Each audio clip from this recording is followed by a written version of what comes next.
Hello everyone, welcome to my channel. कैसे हैं आप सब? उम्मीद करती हूँ आप सब बहुत अच्छे होंगे। आज मैं आप सबके लिए घर और किचन से जुड़े हुए कुछ ऐसे यूज़फुल टिप्स एंड ट्रिक्स लेकर आई हूँ जो कि रोज़मर्रा की लाइफ में आपको काम आएगी और इससे घर के काम आप परफेक्ट तरीके से कर पाएंगे, अपने लिए समय की भी बचत कर पाएंगे। सबसे पहले तो मैं एक छोटी सी रेसिपी शेयर कर रही हूँ जो कि झटपट बन के तैयार हो जाती है और बहुत टेस्टी लगता है। बच्चे बड़े सभी खुश होकर खाते हैं। तो मैं बना रही हूँ हरी मटर की चाट। हरी मटर अभी खूब सारी मार्केट में मिल रही है और बहुत सस्ती मिल रही है, तो आप चाहे तो इसे साल भर के लिए स्टोर करके रख सकते हैं। तो चाट बनाने के लिए मैं ली हूँ 2 कप हरी मटर। आप अपनी फैमिली के अकॉर्डिंग कम ज़्यादा ले सकते हैं। गैस पे रखी हूँ एक पैन और उसमें रखी हूँ 2 चम्मच सरसों का तेल।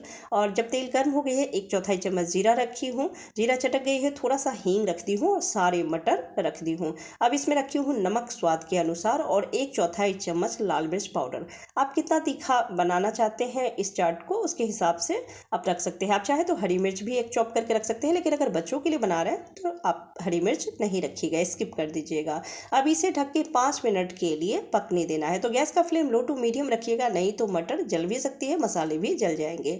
5 मिनट के बाद आप देख सकते हैं मटर बढ़िया से भुन गई है। तो अब इसमें रख रही हूँ 1/4 चम्मच गरम मसाला, 1/4 चम्मच काली मिर्च पाउडर और 1 चम्मच चाट मसाला।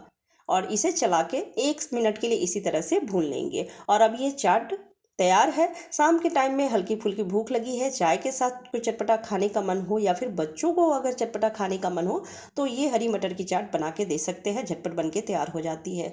चलिए पहला टिप्स देख लेते हैं। अगर हरी मिर्च आप ज़्यादा क्वांटिटी में खरीद कर लेकर आते हैं और आप चाहते हैं कि कई महीनों तक इसे स्टोर करके रखिए, ये ख़राब ना हो, तो सबसे पहले हरी मटर को साफ़ कर लीजिए। जो पत्ते होते हैं या फिर ख़राब है मिर्च, उसे आपको निकाल लेना है और इसे पानी से धो के कपड़े पर रख के पोंछ के सुखा लीजिए। धूप में नहीं रखना है, बस फैन के नीचे ही रख दीजिए जिससे कि मॉइस्चर ना रहे, पानी ना रहे। उसके बाद सारे मिर्च का डंठल हटा देना है। डंठल हटा के अगर आप मिर्च को रखते हैं तो कई महीनों तक मिर्च खराब नहीं होती है। अगर थोड़ी सी मिर्च है तब तो ऐसे ही रख लीजिए या फिर डंठल हटा के ऐसे ही आप रख सकते हैं। लेकिन आप चाहते हैं कि कई महीनों तक ये खराब ना हो तो एयर टाइट डब्बे में रख के और फिर फ्रिज में रख दीजिए, तो ये कई महीनों तक खराब नहीं होगी, ताज़ी फ्रेश हरी मिर्च फ्रिज में पड़ी रहेगी। चलिए नेक्स्ट टिप्स देख लेते हैं। तो कई बार हरी मिर्च हम मसाले में अगर हम छौंक रहे हैं तो ऐसे ही हरी मिर्च को हाथ से तोड़ के रख देते हैं, या फिर बहुत सारी हरी मिर्च जब चॉप करते हैं तो हरी मिर्च की स्मेल आती है हाथ से, और कई बार तो हाथ में बहुत ज़्यादा जलन भी होने लगती है। तो जलन को दूर करने के लिए और मिर्च की स्मेल को दूर करने के लिए आप सबसे पहले हाथ को बढ़िया से धो लीजिए और धोने के बाद थोड़ा सा लेना है सरसों का तेल और इस तरह से आप हाथ पे उंगलियों पे बढ़िया से लगा लीजिए। तो मिर्च की स्मेल भी दूर हो जाती है और जलन भी कम हो जाती है। लेकिन अगर फिर भी जलन कम नहीं हो रही है तो फ्रिज का एकदम ठंडा ठंडा दूध ले लीजिए। 2 से 3 चम्मच दूध इस तरह से हाथ पे रख के और दूध से हाथ को साफ कर लेना है। तो मिर्च की स्मेल तो सेकंडों में गायब हो जाती है और जलन भी तुरंत खत्म हो जाती है। तो कभी भी ऐसा हो कि मिर्च बहुत ज़्यादा चॉप किए हैं जिस वजह से हाथ से बहुत ज़्यादा मिर्च की स्मेल आ रही है या जलन हो रही है, तो ये टिप्स आप ट्राई करके देखिएगा। ये बहुत ही बढ़िया काम करती है, जलन तुरंत दूर हो जाती है। गर्मी के मौसम में अचानक से घर के अंदर बहुत ज़्यादा मच्छर आने लगते हैं, कितना भी आप ऑल आउट या फिर कॉइल जला के रखे, मच्छर रहती ही है। या फिर किचन एरिया में ज़्यादा रहती है, क्योंकि किचन में पानी का काम होते रहता है, साग भाजी साफ़ करते हैं, खाना बना रहे हैं, बर्तन धो रहे हैं, तो वहाँ पे थोड़ा बहुत पानी गिरा रहता है, नमी की वजह से मच्छर घूमते रहते हैं। तो आप आधा नींबू कट करके ले लीजिए और उसमें 6 से 7 लौंग इस तरह से लगा दीजिए। उसके बाद इसे किचन में रख दीजिए। तो लौंग और जो नींबू है उसकी फ्रेगनेंस काफ़ी स्ट्रांग होती है और इसकी खुशबू की वजह से, स्मेल की वजह से मच्छर किचन में दिखाई नहीं देंगे। चलिए नेक्स्ट टिप्स देख लेते हैं। अभी हरी धनिया भी खूब सारी मिल रही है और सस्ती मिल रही है। जैसे ही गर्मी आएगी हरी धनिया मिलना कम हो जाती है, और अगर मिलती भी है तो इतनी अच्छी खुशबू नहीं रहती है, फ्लेवर नहीं होते हैं और सूखे पत्ते होते हैं, पीले पत्ते होते हैं, इतनी हरी पत्ती नहीं मिलती है। तो आप इसे कई महीनों के लिए स्टोर करके रख सकते हैं। बहुत ही बढ़िया और आसान सा तरीका है। जो भी आप हरा धनिया लेकर आए हैं उसका डंठल और जड़ इस तरह से तोड़ के हटा लीजिए। जो पीले पत्ते हैं, गले हुए पत्ते हैं, उसे भी हटा लेना है। डंठल आप रखिएगा क्योंकि डंठल में भी फ्लेवर होते हैं और उतनी ही खुशबू होती है, पर जो मोटे वाले डंठल है, जड़ है, उसे बस हटा लेना है। और अभी इसे एयर टाइट डब्बे में रखना है। तो नीचे टिश्यू पेपर आप रख सकते हैं या फिर न्यूज़पेपर ही रख लीजिए।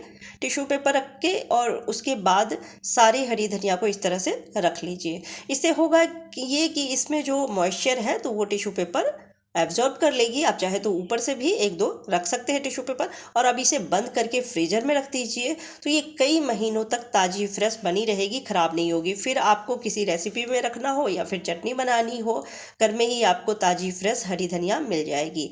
हरी मटर भी अभी मार्केट में खूब सारी मिल रही है, तो आप चाहे तो इसे साल भर के लिए स्टोर करके रख सकते हैं। जैसे कि मैं इसे साल भर के लिए स्टोर करके रखने वाली हूँ, तो मैं 5 किलो मटर मंगाई हूँ। पर ले तो आई हूँ, पर इसे छीलना बहुत ज़्यादा मुश्किल है, बहुत ज़्यादा समय भी लग जाती है और हाथ में भी दर्द होने लगता है। जब इस तरह से मटर को 2 हिस्सों में चीर के और फिर इसके दाने निकालते हैं तो समय भी लग जाती है और नील में दर्द शुरू हो जाते हैं। तो मैं 2 टिप्स बताने वाली हूँ जो कि पर्सनली मुझे बहुत ज़्यादा पसंद है, और फटाफट इससे मटर छिल भी जाते हैं, हाथ में भी दर्द नहीं होती है, तो समय की भी बचत है और नील में दर्द भी नहीं होती है।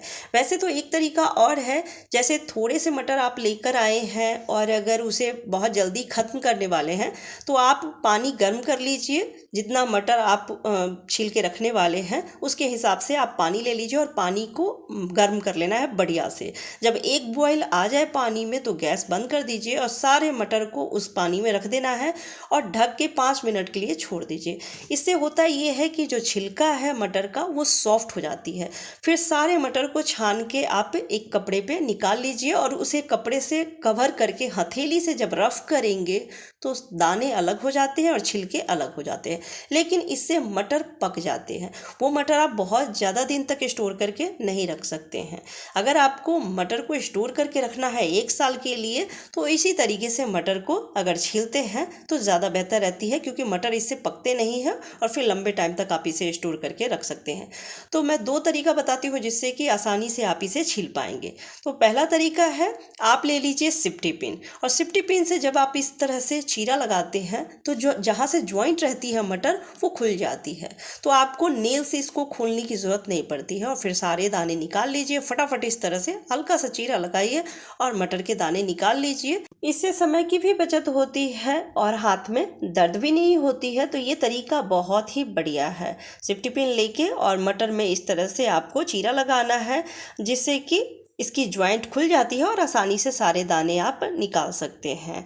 एक और टिप्स है, आपको लेना है मटर और ट्विस्ट कर देना है उसको, तो वो बीच से फट जाती है और आसानी से दाने निकल जाते हैं। तो नेल से आपको इसे अलग करके छिलका को और दाने निकालने नहीं पड़ते हैं। तो ये टिप्स भी बहुत ही बढ़िया है। अगर मैं थोड़ा सा मटर जैसे छीलना हो तो मैं यही टिप्स अपनाती हूँ कि मटर को ट्विस्ट करती हूँ तो वो टूट जाती है और सारे दाने निकल जाते हैं। तो इससे आप ढेर सारे मटर को 10-10 किलो मटर को कुछ ही मिनटों में छील सकते हैं। तो कैसा लगा आपको टिप्स, कमेंट करके ज़रूर बताइएगा। और सारे टिप्स एंड ट्रिक्स कैसे लगे कमेंट करके ज़रूर बताइएगा। अच्छी लगी हो तो प्लीज़ वीडियो को लाइक एंड शेयर कर दीजिएगा। Bye bye, take care.